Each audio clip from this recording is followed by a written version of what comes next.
Is always fresh. Catch DJ Damaris, starring in the brand new secondhand sporting goods workplace comedy, One More Time. New episode, Tuesday on CBC Gem. Nachos! Hey, I'll take some. And some Frank's Red Hot. Nah. You're just gonna eat these boring nachos with no flavor. Frank it up! Frank it up! This guy finally gets it. It's the perfect blend of flavor and heat. Frank's Red Hot. I put that on everything.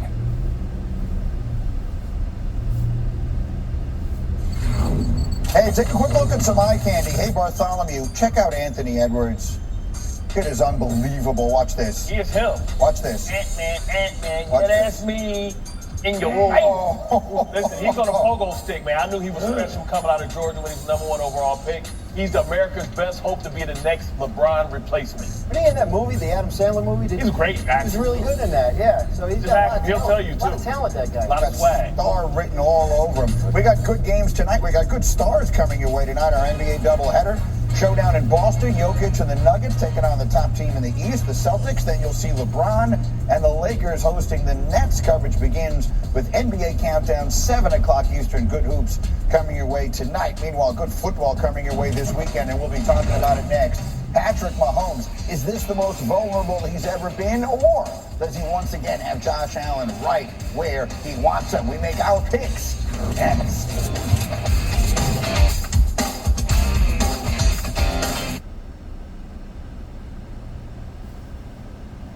The new Hot Honey McCrispy is now at McDonald's with juicy, tender, seasoned chicken, shredded lettuce, crispy jalapenos, and what we like to call pure liquid gold. Fiery Gold. The Hot Honey Sauce. The new Hot Honey McCrispy. Available for a limited time only at McDonald's. This episode is brought to you by RBC Student Banking. Here's an RBC student offer that turns a feel-good moment into a feel-great moment. Students, get $100 when you open a no monthly fee RBC Advantage banking account, and we'll give another $100 to a charity of your choice. RBC Vantage. This great perk and more. Only at RBC. Visit rbc.com/get100give100. Conditions apply. Ends January 31st, 2024. Complete offer eligibility criteria by March 29th, 2024. Choose one of 8 eligible charities. Up to $500,000 in total contributions.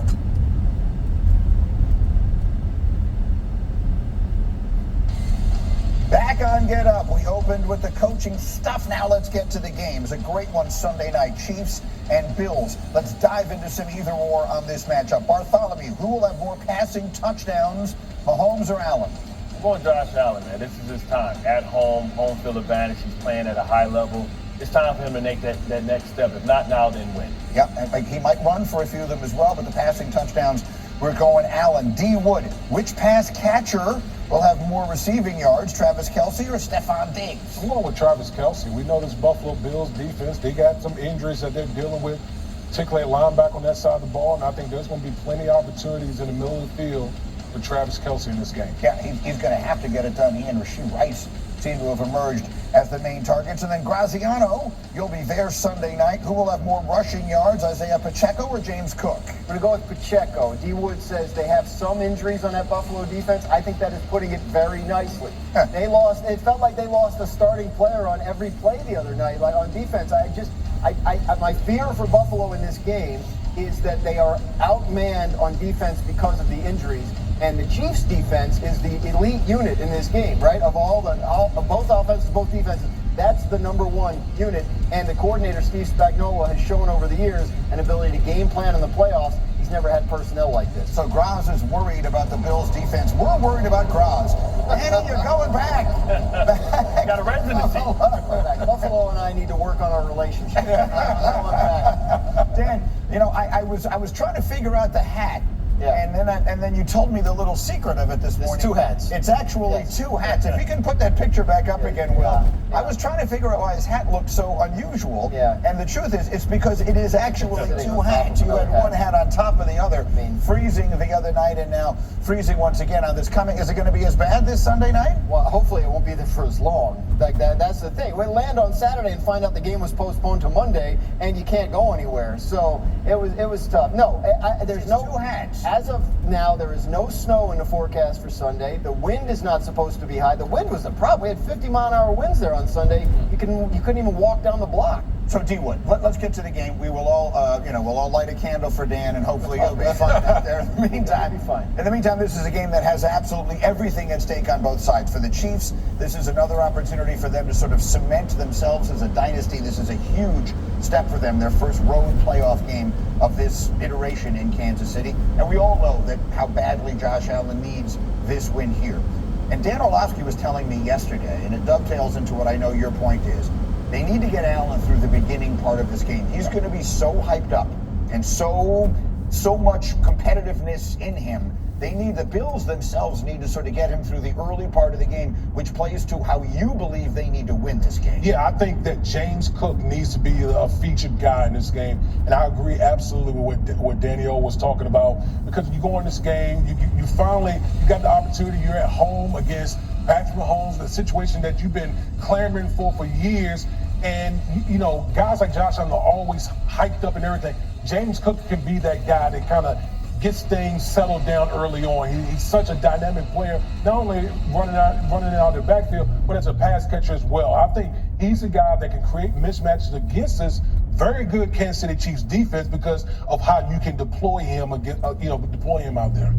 About the first 15-play script, right? It's about coming out, getting Josh into a rhythm. You go out there in your 15-play script and you do everything, and you see how they react to it. It's about gathering data and being able to see how they're reacting, because everybody's game plan is specific. The game plans get really tight in the playoffs, right? And those who have the best game plan and able to jump on teams early are the ones that get out to. What do you mean by tight? When you say they get tight? They get tight. They're small packages. They don't have big game plans. It's about playing fast. It's about, especially when you have some familiarity with the opponents. Me, D-Wood, TB, we've been in these situations. We've gone out and upset people on the road, and also at home. But it's about, being able to play fast and be able to, because people get tight and people get nervous, right? Because the moment overcomes them. That's why we saw those glazed looks over Jalen Hurts and Dak Prescott's face last week, because it's the same thing, but everybody reacts to it differently. I want to ask a question. Will, you could put the pics up on the screen here, because as you'll see, a lot of people in this room, and 3 of the 4 to be specific,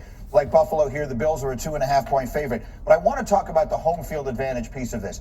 The Chiefs have never played a road playoff game in this iteration, and they've had a lot of problems on their offensive line. Mike T never stops talking about their offensive tackle. Yeah, and it's ironic because Bart talks about the road wins, and we got D-Wood who played great for us, which is they led the league in penalties, Greeny, and it's going to show up on this weekend because of the crowd noise. And Jawan Taylor and Donovan Smith, they have struggled all year long. So we're going in the game talking about Josh Allen. We're going to be walking out talking about those penalties killing the Chiefs. Well, that's the point, because now Bart was telling me in the makeup room this morning, you got to go on a silent count and all that kind of stuff. Yeah. Is that, how much of an advantage is that for the Bills' defense? Huge. When that's why everyone wants to have home playoff games, because you have all of the advantages in these particular situations. That crowd up in Buffalo is one of the best home environments, particularly at this time of year, because it's cold, the elements, the crowd noise, it all plays a factor. And we've seen time and time again with this Kansas City Chiefs offensive line, particularly their tackles, they've had issues all year long.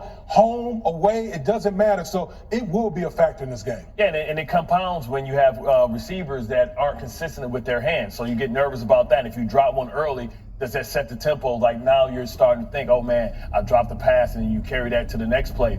You talk about also being able to make the adjustments, right? Late shifts and motions from the defense and inverting your safeties, make you have to have communication with your receivers trying to get into the right play. So communication is key on the road, especially from an offensive standpoint. If you have a veteran team in Buffalo that's going to not show you what type of defense they're in to post snap at times, will the receivers still be able to make those communications with their eyes, because it won't be communicated pre-snap?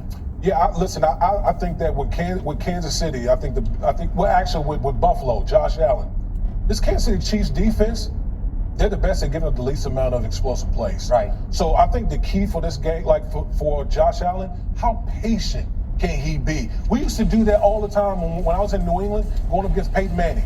Just can make him go the long, hard way. If you don't give up explosive plays, can he be patient enough to have those long drives and ultimately score? That's going to be the test for Josh Allen in this game. And let's very quickly, coming back to Dan, who I think notably is the only one taking Kansas City, and you've consistently mentioned these Bills defensive injuries. For the fans who aren't really aware, exactly what are we talking about and how significant should we expect this to be? Too many to list. I mean, they were without Rasul Douglas, the cornerback, last week. It sounds like he might play, but they lost another cornerback in Benford. They lost the middle linebacker in Terrell Bernard. Geez, their punter got hurt in this game. I mean, like, honestly, it was just, no, but I mean, my point is, it's real position is key in this. Yeah, like they play an A.J. Klein at middle linebacker, who they signed off the street 2 weeks ago. He was packing up, no joke, packing up an RV to take his family to Key West, and got the call from the Bills, can you come play for us? Now he's maybe going to have to start with the green dot. Like, I just think I think ultimately it's too much for them to overcome. Greeny, the great equalizer, all that. Josh Allen with his legs. And you want to calm down a guy that's really competitive? Let him run. Yeah, design runs early in the game. Same thing make you laugh, make you cry, because the ball gets slick when it gets cold out there. And if he has one of those turnovers and then now they have to play behind, say, oh, here we go again. Got real big. I know he don't have, he got double whopper hands, not junior whopper hands. All right.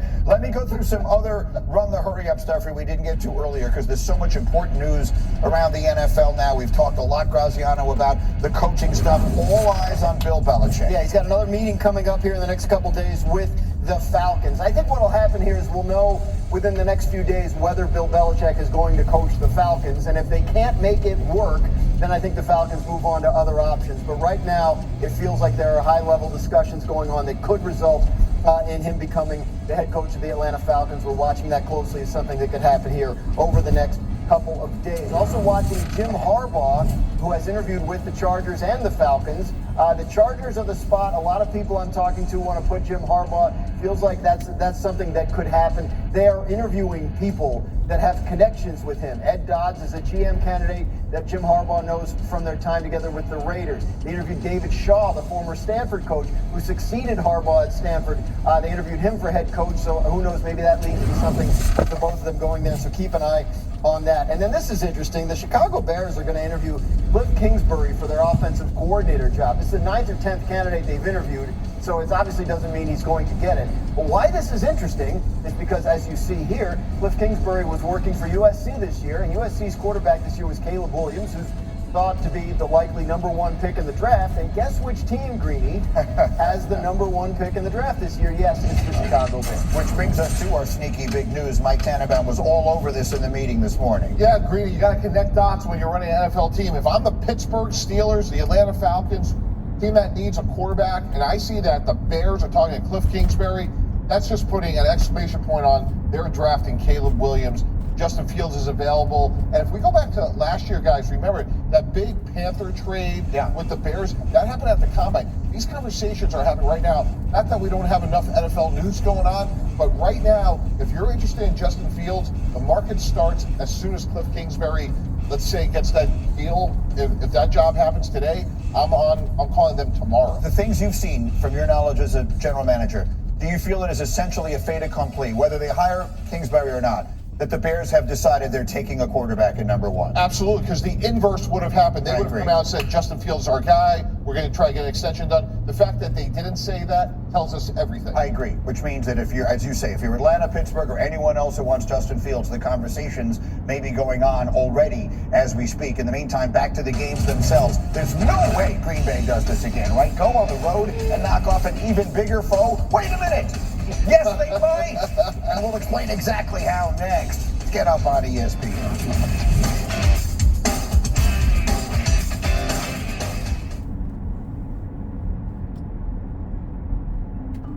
So I first came to Edward Jones with a great deal of trepidation when I first met with my advisor, and I really was feeling vulnerable about what I would have to share. I was, of course, pleasantly surprised to find that there was absolutely no judgment and a lot of support. And when it was time to get serious, he really took my hand and helped me to do that. Edward Jones. Red light and speed limit camera ahead. money differently. Visit edwardjones.ca/different. If you care about the state of the world and want to set it on a better course, we have a solution that may be somewhat surprising.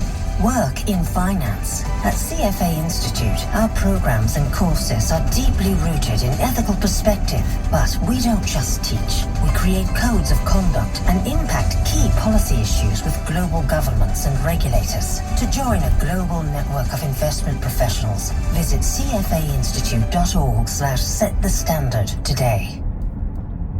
This episode is brought to you by Brita. Start your year off right with Brita on a resolution you can actually commit to.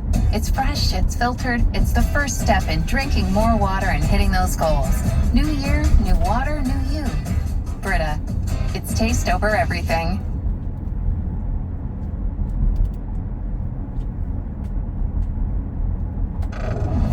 We are back on Get Up, and More or Less is brought to you by ESPN Bet. And D Wood, let us start Saturday night in San Francisco. More or less 2.5 touchdown passes for Jordan Love against the 49ers. Or more. Hey, you're talking about a guy, Jordan Love, the second half of the season. Name me a quarterback that's playing better than him. I think that with Aaron Jones running the way he's running, 4 straight games of 100 yards, the way they're using the play action pass, Matt LaFleur, the way he's calling these games, Jordan Love is on fire right now. Here's what I will say about Jordan Love, my observation, Bart. The 49ers may be too good for them. Yeah. The moment will not be too big for him. For him to go out and play the way he did in that game against Dallas, and Dan did a terrific breakdown of it yesterday, I hope you were watching, but all these throws off his back foot, that pass rush does not seem to affect him because he can throw it off that back foot falling away and whip it on time. I don't believe he handled a huge game on the road as well as you possibly could. So maybe the Niners defense is too good, but the moment will not be too big for him. Well, I think he comes down to earth. Like, usually when you have an outstanding performance like that, when you're a young quarterback, you go in and they caught Dallas on their heels, right? They had a tremendous game plan. The issue is when you think about the San Francisco 49ers defense, they see these shifts and motions every day in practice. So they're prepared for that. They're going to have a game plan. We used to have this thing with Rex when people do all these shifts and motions. You say, you so crazy. Because we can go into a defensive game plan where it doesn't affect us, right? Where we don't have the motion and we know what everybody does. It depends on who ends up on the strong side, who ends up on the weak side. I think really what struggles and puts the pressure on Jordan Love is the fact that I don't think this Green Bay defense can duplicate the performance that they had last week. So it's going to put so much pressure on Love to try and keep pace with Brock Purdy. That's where it's going to fall off the rails. That's exactly how I see this game. I think it's really the story on the other side of the ball, which is Green Bay's defense has struggled all year. I think San Francisco is going to go up and down the field, and when it becomes a high-scoring game, all of a sudden you're going to have to it puts a lot more pressure on Jordan Love. I don't think it's going to be too big for Jordan Love, but this is not a good matchup. Let's put the picks up as we have the conversation here. We thought the Cowboys were going to go up and down the field on the Packers as well. The Packers are a defense, and by the way, here's the ultimate kiss of death. Everybody taking San Francisco means run to ESPN Bet and take those 9.5 points that you get with the Green Bay Packers. I mean, their defense, it should be better. It plays badly. We've all along felt it should be better than it has played, right? Yeah, I mean, should is one thing. Look, if you tell me they're up 27-0 again this week, I like their defense, but I find that far-fetched. Quick final word. Yeah, listen, I do agree about the Green Bay Packers defense. They're going to have their hands full with San Francisco, but listen, this Green Bay offense, they're going to challenge that San Francisco defense to a T. You know why? Because they got one of the best offensive lines. They're skill position guys. They can match up against anyone. And their quarterback is he's playing as well as any quarterback in the league. Here's Aaron Jones. Since Aaron Jones came back from his injury, that offense has been right there at the top. Well, we're talking about one of the very few teams that care about and have a tradition of a middle linebacker that will come knock your head off. Oh, yeah. And this is the difference between Dallas and San Francisco. The second level, Greenlaw and Warner are two of the best dynamic duels, and they put that hit stick on you. There's so much history between these two teams, the Packers and 49ers, legendary playoff games. Here we go on Saturday night. Let me go to my next game. Tannenbaum, my next either more or less is this one. 280.5 passing yards. Jared Goff against Tampa. Yeah, I'm going less Greeny. There's no team left playing that's playing with house money more than Tampa Bay. They're going to go up there fast and loose, and Todd Bowles is going to blitz from pregame, post-game, in-game. And I just think it's going to put a lot of pressure on Jared Goff. I actually think Baker Mayfield played really well. But this Tampa Bay defense, we saw against Philadelphia, I know they're struggling, but they can really get home with their pressure. What do you think? You mentioned earlier, what up, Doe? The folks in Detroit nervous about this one. Goff was terrific last week against the Raiders. Hey, and to quote Rocky Balboa, you knocked them down. Why don't you try knocking me down? This is a different beast. When you think about the great offensive line, and we've seen Ty Bowles, you live by the blitz, you die by the blitz. If the Lions are caught off guard by the blitz, then they've already played this team, so they know what it feels like, what it looks like. You think about Ross St. Brown, Reynolds, Laporta being able to have those hot routes ready. I think because the Lions are such a great yak team, I think they'll be prepared. It's always harder when you play a team the second time around. Like in Tampa Bay, I believe Tampa Bay lost. It's always a different game. And so I think the key to this game, how well they're going to be able to run the ball. Okay, and I'm talking about Detroit. Yeah. Detroit being able to run the football. You got to be able to offset this pressure package that Todd Bowles and authority. If you find yourself in third long against that, good luck. So I think the run game, that two-headed monster in the backfield of Detroit, they got to come through. Yeah, they're set up to do that, and they're set up to protect Jared Goff. With the offensive line of Detroit, we've been talking about it all year. This is going to travel in the playoffs. I think they cleared a major hurdle last week winning that game. It reminded me of when I was in Cincinnati a couple years ago, and they won their first playoff game in a million years. And it was a tough one against the Raiders, and then they went out and won 2 more to get to the Super Bowl. I think the Lions are in a position like that. I think that's a huge relief to have won that game. Quickly, why do you like Tampa? Because look at the other side of the ball. Chris Godwin and Mike Evans, Detroit secondary is really slow.